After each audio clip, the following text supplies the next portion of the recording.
based on my own time in the military, it was like, oh, here we go again.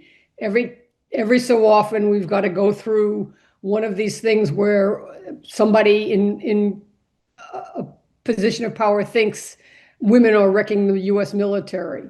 It happened in the 1970s when we let women into the service academies. It happened in the early 1990s again when women began serving in combat aviation and naval combat.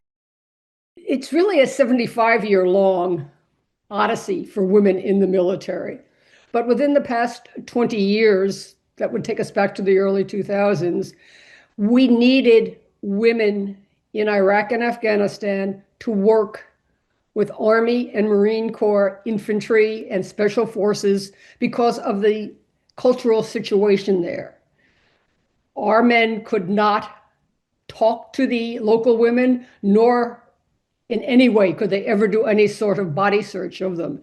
So women without much training at all from the Army and the Marine Corps went out in the field on combat missions with the Army, infantry, and the Marine Corps infantry, and especially special forces. It also so happens that when you are out in the field like that, they found themselves under fire. They found themselves in ground combat. And it became apparent very quickly that they needed to have a lot more training so that they weren't a danger to themselves or the men they were with, so they could handle themselves when these attacks occurred and knew what to do.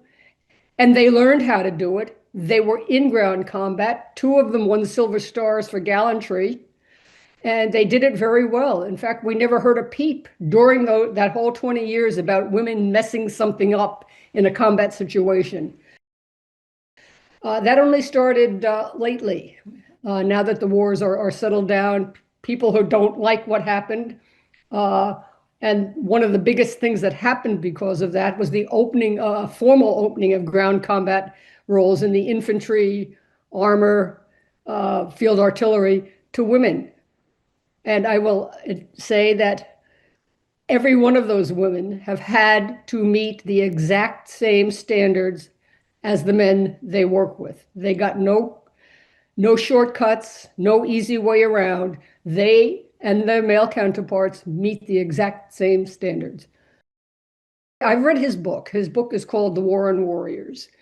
And he's got a lot of experience. A lot of it is based on his experience in Iraq and or Afghanistan when he was a younger officer. And he sees things, I think, through the eyes of the officer on the ground, responsible for his troops, wanting his troops to do well, but without having any understanding at all of the bigger picture above him, things that his bosses have to take into account. He also has very strong religious beliefs that I think impact on what he thinks about women in the military. Along the lines of women are here to nurture, to give birth, and the men should be protecting them, and they shouldn't be fighting at all. He hasn't gone so far as to say that, or to make it try to kick them out of ground combat, but you know, it's his own experience as a JO plus his strong religious convictions that I think are helping him see things as he sees them.